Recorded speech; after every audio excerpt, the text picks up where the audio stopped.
Welcome back my friend. बिना चेहरे के रिकॉर्ड हुई वीडियो में आपका स्वागत है। मैं हूं योगेश और आपने सब्सक्राइब किया है फाइनेंस फैंस यूट्यूब चैनल को। और अगर अभी तक नहीं किया तो आप कर लो, क्योंकि यूट्यूब मुझको 150 रुपया देगा। सबसे महत्वपूर्ण सवाल, फाइनेंस क्या है, व्हाट इज फाइनेंस, ये जानने के लिए आपको सीए की पढ़ाई करना जरूरी नहीं है। लास्ट तक वीडियो में बने रहो, आपको पूरा पता चल जाएगा, कंफर्म हो जाएगा कि व्हाट इज फाइनेंस। तो खैर आओ यार, पैसे को अपने माइंड से साइड में रखो और शुरू करते हैं आज की वीडियो।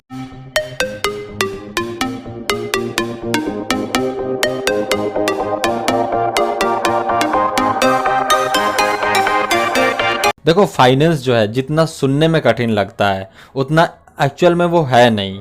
देखो, मैं आपको समझाता हूँ बिल्कुल इजीली तरीके से। जब हम फाइनेंस नाम सुनते हैं तो हमारे माइंड में क्या आता है? धन को कहते हैं, पैसे को कहते हैं, किसी कंपनी को कहते हैं, या किसी बैंक को कहते हैं, या पैसे के मैनेजमेंट को कहते हैं, लॉट्स ऑफ थिंग्स। लेकिन हर काम के अलग वर्ड्स हो जाते हैं और हर वर्ड्स की अलग परिभाषा हो जाती है। लेकिन हमारा जो टॉपिक है वो है फाइनेंस। फाइनेंस एक्चुअल है क्या? फाइनेंस, देखो, फाइनेंस एक फ्रेंच भाषा से निकला हुआ शब्द है। मोस्टली शब्द वहीं से निकलते हैं, लैटिन भाषा से या तो फ्रेंच भाषा से। तो यह भी फ्रेंच भाषा से निकला हुआ 18वीं सदी में निकला हुआ शब्द है। और इसको अगर हम हिंदी में देखते हैं तो हिंदी में इसको हम वित्त बोलते हैं और फ्रेंच भाषा में हम इसको फाइनेंस बोलते हैं। तो अब जानते हैं फाइनेंस होता क्या है। आपके धन का वो हिस्सा जो दो या दो से अधिक जगह खर्च होना हो, वो होता है फाइनेंस। अब फाइनेंस को और डीपली समझते हैं। मैंने जो आपको परिभाषा दी उसमें दो शब्द छुपे हुए हैं। पहला, आपके धन का वो हिस्सा, मतलब वो फंड। पहला शब्द क्या छुपा हुआ है? फंड। दूसरा, जो दो या दो से अधिक जगह खर्चा होना हो, मतलब जब कोई भी चीज दो या दो से अलग जगह खर्चा करनी होती है तो हम उसकी एक पार्टिकुलर मैनेजमेंट करते हैं, हम उसको पार्टिकुलर एक प्लानिंग करते हैं। तो मैनेजमेंट और फंड दो शब्द इसमें छुपे हुए हैं। तो आओ इसे एक एग्जाम्पल के जरिए से और ज़्यादा क्लियर करते हैं। सपोज दैट आप एक जॉब कर रहे हो, जिस जॉब की सैलरी आपको मिल रही है 9,000 रुपीज़ मंथली। तो आप उसमें से अपने फैमिली के खर्चे के लिए, बच्चों की फीस, सब्जी वाले का, दूध वाले का, घर का रेंट, एक्सेट्रा एक्सेट्रा, जो भी चीज़ें हैं आप उसको एक मैनेजमेंट के हिसाब से खर्चा करोगे। जैसे बच्चे की एक महीने की ट्यूशन फीस 150 रुपया देगा।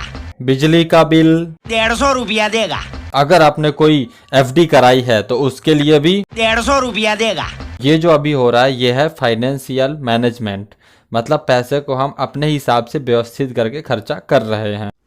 अच्छा, so let's see what is the mean of finance in this example. अगर आपने पूरे 9,000 रुपए का प्लानिंग किया खर्चा करने का तो आपका पूरा का पूरा 9,000 रुपया फाइनेंस में ऐड हो जाता है। अगर आपने 9,000 में से 2,000 रुपये आपने सेविंग के लिए रख लिए, बाकी का 7,000 की आप प्लानिंग कर रहे हो खर्चा करने की, तो वो आपका 7,000 हो जाता है फाइनेंस।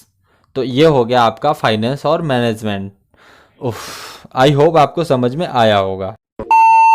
तो आइए अब जानते हैं फाइनेंस कितने तरीके के होते हैं। पहला फाइनेंस होता है पर्सनल फाइनेंस। जैसे कि आपको नाम से ही पता चल रहा होगा कि ये पर्सनल फाइनेंस मतलब एक इंडिविजुअल व्यक्ति के लिए या इंडिविजुअल फैमिली के लिए होता है। फैमिली में जितनी पैसे आ रहे हैं उसी में आपको डिसाइड करना होता है कितने पैसे आपको खर्चे करने हैं, कितने पैसों से आपके सपने पूरे करने हैं और कितने पैसों से आपको अपनी ग्रोथ के लिए बचाने हैं, फ्यूचर के लिए बचाने हैं।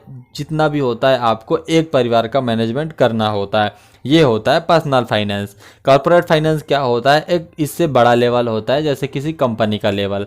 परिवार से ज़्यादा खर्चे कंपनी में होते हैं तो उसकी मैनेजमेंट करना होता है। जैसे कंपनी के सेल्स डिपार्टमेंट में कितनी लगानी, स्टाफ में कितना लगाना है, इवन टैक्स वगैरह कितना भरना है, इसके ऊपर से मैन्युफैक्चरिंग डिपार्टमेंट में कितना लगाना है, इसके अलावा कंपनी इस्टेब्लिश्ड के लिए कितना लगाना है, इसके अलावा कंपनी की वेल्थ क्रिएशन के लिए कितने लगाना है, इसके अलावा कंपनी का जो भी स्टाफ चेंज हो रहा है उसका क्या लगाना है, मतलब ऑल ऑफ थिंग्स। मतलब ये होता है पर्सनल फाइनेंस से बड़ा होता है कॉर्पोरेट फाइनेंस। और सबसे लास्ट में होता है पब्लिक या गवर्नमेंट फाइनेंस। इसमें क्या होता है, सारा का सारा फाइनेंस मैनेजमेंट गवर्नमेंट का होता है। जैसे गवर्नमेंट टैक्स ले रही है, टोल टैक्स ले रही है, इनकम टैक्स ले रही है, और भी कई तरीके के टैक्सेस होते हैं। सरकार की इनकम का ये मोस्ट इम्पॉर्टेंट सोर्स है, बहुत ही ज़्यादा इम्पॉर्टेंट सोर्स है। तो सरकार टैक्स को लेकर के कहाँ कहाँ मैनेज कर रही है, देश के विकास में कितना लगा रही है, पब्लिक के लिए क्या कर रही है, तो ये सारा कुछ जो मैनेजमेंट होता है ये इससे ज़्यादा होता है। जैसे उसको बिजली के लिए भी देना है, कोयले के लिए भी देना है, एवरीथिंग, मतलब सब कुछ हो जाता है इसी के अंदर। तो ये जो होता है कॉर्पोरेट फाइनेंस से बड़ा होता है, क्योंकि इसमें जो होता है कई सारे कॉर्पोरेट फाइनेंस पब्लिक फाइनेंस में आ जाते हैं। तो ये होते हैं 3 तरीके, मैंने आपको बताया, personal finance, corporate finance and public finance. I hope कि वीडियो पसंद आया होगा। पसंद आया तो लाइक मारो, लाइक मारने के पैसे नहीं लगते हैं। चैनल को सब्सक्राइब करो, बेल आइकॉन हिट करो, घंटी दबा के रखो, ताकि अगली जब वीडियो आए तो आपको तुरंत नोटिफिकेशन आए। तो मिलते हैं अगली वीडियो में, तब तक के लिए अपना ध्यान रखो, खुश रहो, मस्त रहो। बाय बाय, जय हिंद, जय भारत।